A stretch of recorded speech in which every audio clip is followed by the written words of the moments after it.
Un saludo muy especial para todos los televidentes de Teleamiga. Qué gusto compartir con ustedes esta nueva serie que tenemos para ustedes y hoy, precisamente, con La Vorágine, como la primera novela hispanoamericana de las más importantes, creo, en muchos aspectos, incluida donde se desarrollan los derechos humanos. Y para hablar de ello y mucho más, tenemos a María Cristina Vega, una de las historiadoras más importantes. Así que vamos a comenzar con ello, situándonos en una época muy importante porque tiene que ver con el desarrollo de nuestra historia desde 1845 hasta 1945 aproximadamente. Mi nombre es Javier Hernández Salazar, comunicador social, periodista e historiador, y les doy la bienvenida a Vamos a contar historias con Javier Hernández. María Cristina, un saludo muy especial. Buenos días, Javier. Me encanta estar aquí contigo y con todos los televidentes. Porque pues, me encanta compartir las cosas que yo sé relacionadas con las cosas que me gustan. Claro, tú eres una de las investigadoras más amplias, más profundas de La Vorágine, que se ha dedicado muchísimo tiempo a este trabajo de estudiar La Vorágine. Hablábamos la vez pasada en el programa de José Eustacio Rivera, todo ese trabajo tan importantísimo. ¿Por qué La Vorágine tiene esa categoría o por qué se le da esa categoría? Pues en realidad es una cosa muy curiosa que José Eustacio no pretendió hacer una novela. Claro. Él lo que quería era continuar haciendo versos porque él era una persona excesivamente sensible a la naturaleza. Y él, en ese momento, la moda era hacer sonetos parnasianos, que eran versos de gran cabeza y resonante cola. Claro. Era como los versos de Rubén Darío. Podríamos decir, María Cristina, que era una característica de la época cada uno de los ciclos, es decir, no era tan fuerte el asunto de la novela como sí lo era lo del verso, el poema. Claro, porque es que el modernismo, sí, más que novela, más que narrativa, fue versos, la versificación. Entonces eran versos endecasílabos, o sea, de 11 sílabas, y con una gran sonoridad.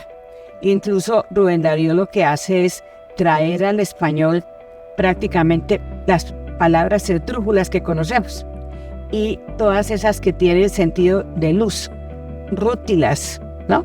Rútilas, por ejemplo, en el caso de Barba Jacob, las rútilas monedas, ¿sí? El relámpago. Toda esa recopilación hispánica que llegó aquí de la época también de ese renacimiento y todo lo que fue de los grandes poetas hispanos. Sí, claro, pero es que lo curioso del modernismo es que es por primera vez una corriente americana, en cierta medida opaca a la española. Por primera vez América está a la vanguardia de la literatura española, porque la literatura española tiene una característica, y es que debido a la pérdida de sus últimas colonias, incluida Cuba y Puerto Rico, entonces se encierra la comunidad de España, se encierra, y al encerrarse se encierra toda su cultura. Entonces la cultura busca motivos para la literatura y lo encuentra en Castilla. Por eso en esa época es que encontramos los caminos de Castilla, Amplias Castilla, etcétera, etcétera, todos los de la generación del 98, que vamos a tener entonces todas las obras de la generación del 98 se refieren a eventos españoles, todo es español, mientras que América se expande y entonces influye a España, se acerca a la tradición literaria francesa. Y entonces de la literatura francesa es que nos llega precisamente esos términos y la composición del soneto. Aunque el soneto es una producción tanto española como francesa, pero la versificación es complicada. A, B, C, D, B, A, B, B. Sí, es complicado.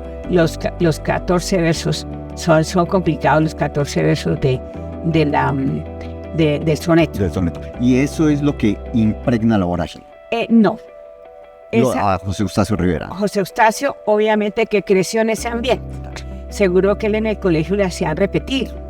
Repita y vuelva y haga y trate de hacer la sonoridad. Él tuvo que haberse levantado en eso. Incluso hay una cosa muy curiosa en relación con la educación de José Eustacio. Él fue un niño considerado disco, considerado que indisciplinado en la clase, pero en realidad eso afectó muchísimo a la familia, sobre todo a la mamá. Pero es que era una persona demasiado sensitivo y él era muy al estilo de los griegos. Todo lo que escuchaba, todo lo que le llegaba a sus sonidos, para los griegos era un mensaje de los dioses. Para él simplemente era comprender la naturaleza. Entonces por eso cuando él saca sus versos precisamente de Tierra de Promisión, son los caballos, la mariposa, la paloma torcaz, todo eso porque fue lo que él conoció de niño. Claro. Allá en San Mateo, que era a las afueras de Neiva, donde él nació. Entonces él era impregnado de la naturaleza y desde pequeño debió sentir. Él sintió muy bien el aroma, el color de las flores, el sonido de los pájaros, el arrullo del viento, el movimiento de las hojas de los árboles. Eso todo lo influyó a él. Por eso, como todos los grandes autores, pues su vida no se puede separar de su obra literaria, y eso le ocurre también a él. Pero entonces lo que pasa es que en buena parte, en primer lugar, pues él nace en 1888, precisamente en el momento en que sale a la luz el libro de Rubén Darío. Este trabajo que va recopilando, va impregnando precisamente a José Eustacio Rivera con todo lo que es su naturaleza y la forma, además también como a través de los poemas se pintan las palabras, se empiezan a desarrollar una serie de sentimientos y cómo se transmiten a través de esas palabras. Eso y más vamos a hablar un poco de todo lo que conforma La Vorágine en Vamos a Contar Historias con Javier Hernández. Regresamos dentro de un momento.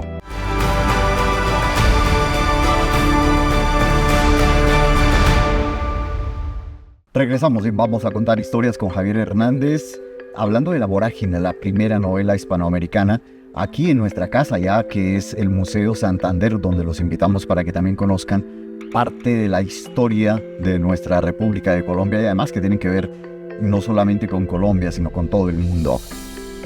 María Cristina, una de las historiadoras más importantes, profesora emérita, digámoslo, porque es así, de la Universidad de los Andes, con una cantidad de premios, reconocimientos a nivel mundial, entre ellos el Premio Mundial de History Channel. De History Channel, el Titanic. Claro, sobre el Titanic. Bien, vamos a transportarnos en la época cuando José Eustacio Rivera llega a la Universidad Central a estudiar y ahí comienza a desarrollar todo su trabajo, su concepto y como que lo que ha recopilado de su vida. Claro. Él entra a estudiar en la Universidad Central en 1912 y el propósito de él era descollar en la política, porque él tenía como una idea secreta de que quería descollar en la política, porque era una persona muy proclive a sentir el dolor ajeno. Claro. Y entonces se le ocurrió, no sé, apersonó del hecho de que él quería estudiar Derecho para proteger a los humildes. O sea, en cierta medida uno ve que tenía una actitud muy similar a la de Gaitán, que yo también soy biógrafa de Gaitán. Y muy curioso. Entonces, pero obviamente esa idea le salió a él, o le renació a él en el momento cuando estuvo estudiando magisterio. Él estudió en la primera normal que hizo Bogotá. Y ahí hizo sus 4 años. Hizo más o menos desde el 9 al 12. Hizo sus años y salió, dijo, voy a estudiar Derecho. Entra en la universidad y sí, no fue un estudiante que uno diga brillantísimo, pero fue dedicado y sobre todo tuvo grandes profesores y en especial Antonio José Uribe Portocarrero. Él es el que lo encausa en las líderes del derecho. Sí. Y eso es excelente porque fue una persona, después fue el ministro de Relaciones Exteriores. O sea, es una persona de gran capacidad literaria e intelectual. Pero entonces Cuando él estaba estudiando, un compañero lo invitó a Orocué a visitar el llano. Dice, no la selva, sino el llano. Y él llegó allá y claro, me imagino que hizo una comparación entre lo que era el campo en Rivera, en el Huila, al campo en Orocué. Ya era una vegetación diferente, más agreste, todo era más complicado, mayor calor, etc. La naturaleza era más fértil y más brusca en ese sector y quedó encantado. Sin embargo, él no se dedicó a la poesía o a escribir, sino a la caza. Él le encantaba cazar. Entonces se puso a cazar armadillo y ese tipo de cosas por ahí. Y allá pasó 15, 20 días de vacaciones y luego volvió a Bogotá y terminó su tesis. La tesis fue sobre las herencias. La repartición de las herencias se la dirigió Antonio José Uribe, y entonces Portocarrero. Y entonces él le dirigió, hizo una tesis muy bien hecha y se graduó con honor y se graduó muy bien. Y como todo recién profesional, ¿qué hago? No sabía a dónde dirigirse y abrió en el centro de Bogotá una pequeña oficina para ver si le caía algún posible cliente. Pero al mismo tiempo hay una cosa que destacar y es que él era muy exquisito, era muy delicado en su forma de comunicarse con los demás. Eso hizo que, estando estudiando en el centro, pues en la Universidad Central, hizo muy buenas relaciones con la Gruta Simbólica, con todos los de esas generaciones, y entonces ahí conoció a personajes, a Luis Eduardo Nieto Caballero, a Agustín Nieto Caballero, a León de Greiff, al maestro Luis López de Mesa, al maestro Maya, y se interrelacionaba muy bien con ellos. ¿Por qué? Porque él era de fácil palabra, supremamente culto, de finas maneras, y eso llamaba la atención. Entonces, una persona lo conocía allá y lo invitaba a su casa, lo invitaba a tertulias, y entonces ese fue haciendo muy, muy común, muy cordial, muy amigo de la intelectualidad de la época. En la época, además, en Bogotá era muy tradicional las tertulias, ¿no? Exactamente. Que eso da una cantidad de personajes ilustres que van a ayudar en el desarrollo de la educación, como Luis López de Mesa, sí, en claro. el Ministerio de Educación. Sí, exactamente. Y entonces, también, claro que él estaba muy niño en el momento de la separación de Panamá, que es en 1903, pero eso siguió afectando el pueblo colombiano, y en 1909, cuando ya en definitiva se firma el Tratado de Rangel, entonces que definitivamente nos quitan el canal de Panamá, que nos pagan $20 millones, etcétera, etcétera. Entonces la gente, sobre todo los estudiantes de la época, salieron a protestar y hacen las marchas gritando fuera yanqui, todo ese tipo de cosas que acostumbraba. Precisamente López de Mesa, en su análisis sobre la historia colombiana, dice que ese hecho es una de las frustraciones de la generación del centenario. Claro. La generación del centenario de 1910, pero 9, 10, 11. Es esa época. Él gritó, pataleó, salió con los Lozano y Lozano a gritar contra los norteamericanos. Y eso le debió dar el resquemor. O sea, esas son cosas que una persona tan sensible como él le fue quedando en su ínterin. Ahí le fue quedando. Entonces, bueno, ya lo tenemos graduado, y por alguna circunstancia alguien llegó a su oficina y le dijo que había muerto un señor Oropesa de Orocué, y que tenía 2 haciendas muy grandes, Mata de Palma, Palma de Vaquero, y que estaban enfrascados los herederos, cómo hacían la repartición. Entonces le cayó de papaya. Claro. Entonces se fue para Orocué, y allá llega a Orocué, pues hace la inspección de las haciendas y se pone a trabajar. Dura cerca de 1 año, o sea, es más o menos hasta comienzos del 19 que él comienza a estructura todo. Va a Santa Rosa de Viterbo, allá termina, de allá entrega las actas, unas allá y otras en el mismo juzgado de Orocué, y se vuelve para Bogotá. Tan pronto llega a Bogotá, otro de los grandes amigos era Antonio José Gómez Restrepo. Y con Antonio José Gómez Restrepo vamos a dejar como en él continuará para nuestro último segmento, donde podemos entender por qué La Vorágine finalmente es considerada como esa primera novela hispanoamericana, de las más importantes y además con un carácter poético fantástico. Claro. Ya regresamos en Vamos a Contar Historias con Javier Hernández.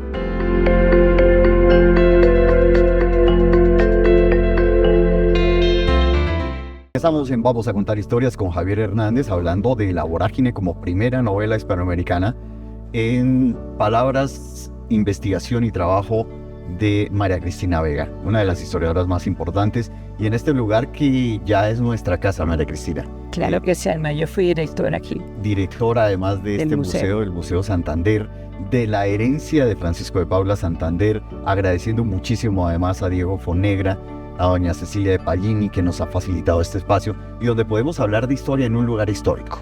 Indudarse.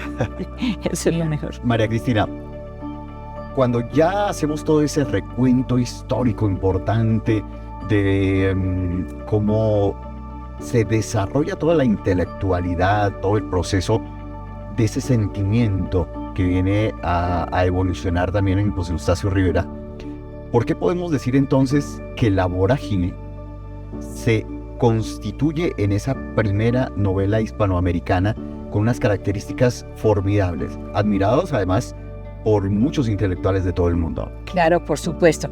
Lo que pasa es que ya es una novela con una estructura completamente diferente de las anteriores. Además, porque las anteriores eran en plano romántico.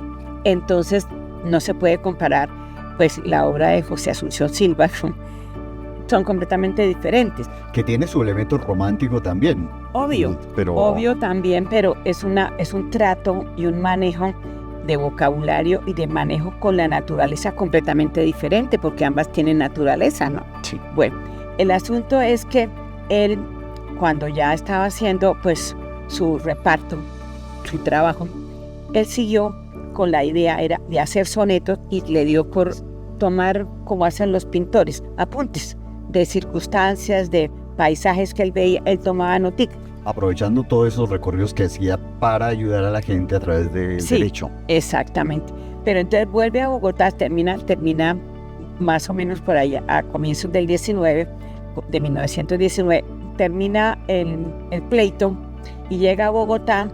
Y entonces, claro, pasó unos días en la casa de Solita Murillo en Sogamoso. Luego se viene a Bogotá porque en realidad él se recuperó porque le comienzan a molestar problemas de fiebres intensas, que de eso a la hora de la verdad murió.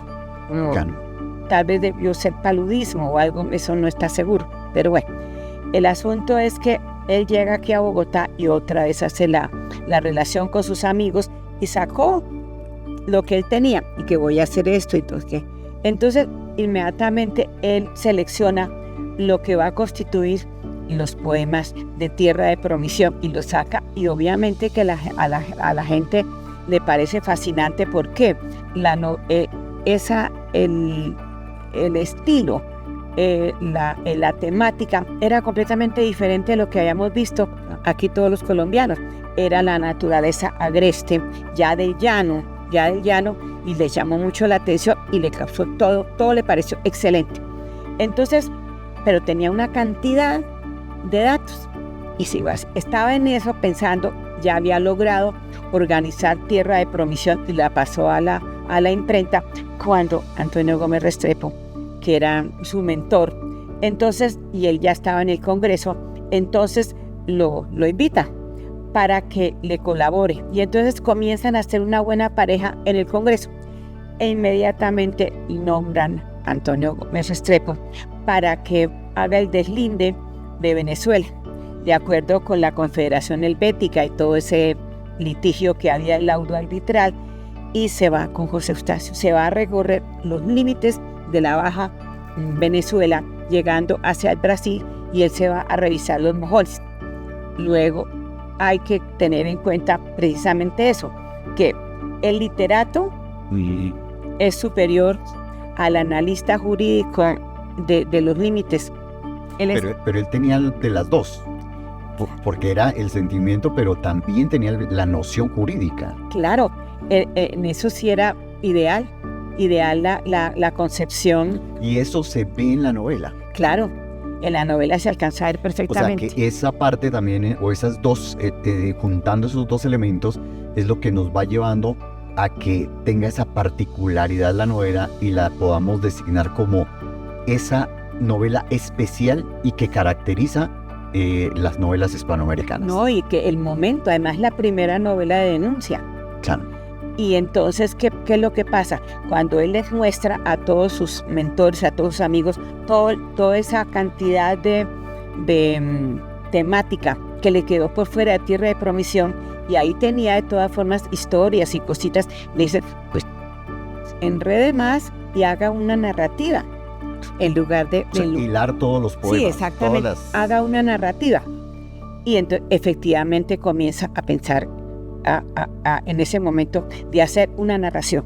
Y está en eso cuando nuevamente lo manda a la parte baja de la Amazonia y se va otra vez con Antonio Gómez Restrepo. Entonces ahí sí él va más convencido de qué es lo que quiere hacer. Y por eso es que él en el prólogo dice que pasó muchos días en la parte alta de la curiara, o sea, la canoa, ¿sí? Atisbando el horizonte, tratando de tomar la forma de la planta, el color de la hoja, el murmullo del Hawái, todo eso, todos los términos, y comienza a pensar en cómo organizar la obra. Y tan de buenas que llega a la Maporita. Y entonces, ¿qué ocurre? Allá sabe los problemas de la Casa Arana. Ahí le cuentan y conoce a Franco, que había salido de Bogotá con Alicia Hernández Carranza. Y entonces, obviamente que todos esos datos los va tomando. Ahí inclusive en un momento dado él se enferma y le ponen un peón para que le colabore, porque se sentía muy mal. Y de todas formas él se mejora y sigue hacia abajo, llega hasta Manaos. Pasa por Iquitos, por supuesto. ¿Estamos hablando de qué año más o menos? Eso ya es en el año 22, más o menos 22. Entonces fue un recorrido. Él desde el 19 al 22 y parte del 23 estuvo en esas. Y entonces fue hasta por allá, recogió las cosas de viva voz y además fue documentándose sobre las atrocidades de la Casa Arana. Claro. Y eso a él lo perturbó demasiado. Bueno, se vuelve para Bogotá, descansa otra vez donde Solita Murillo, que yo sé una amiga incomparable, pasó unos días allá, se va para Neiva y luego se viene para Bogotá a darle forma ya en el 24. A puro comienzo del 24, él llega a organizar su novela y comienza a mostrar trozos y se los va mostrando a sus mentores. Claro. Y el uno le dice quítele y el otro mucho verso, está demasiado sonoro, quítale. Y él, por eso es que la primera edición de la novela se nota tan poética, es puro verso, Claro. porque todavía está enlazando los sonetos que tenían, pero él mismo lo fue puliendo al siguiente. Que es ya cuando él muere prácticamente. Sí, era la quinta edición, pero también la del inglés. Que es la más popular además. Claro, que es claro. la más reconocida. Es la más reconocida. María Cristina, pues es que hablar de la vorágine es para hacer muchos programas. Sí. Y en todo lo que nos has comentado, nos has narrado precisamente, es cómo podemos entender que es la novela hispanoamericana más importante.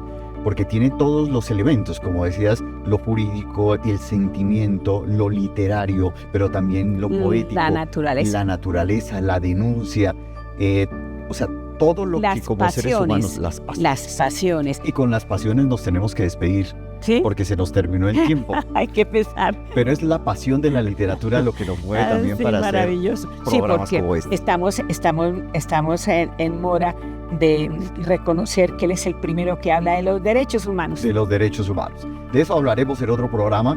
Me despido por el momento agradeciendo muchísimo que nos estén siguiendo, estén compartiendo con nosotros también estas historias tan maravillosas que tienen que ver no solamente con Colombia, sino con el mundo entero, porque formamos parte de él.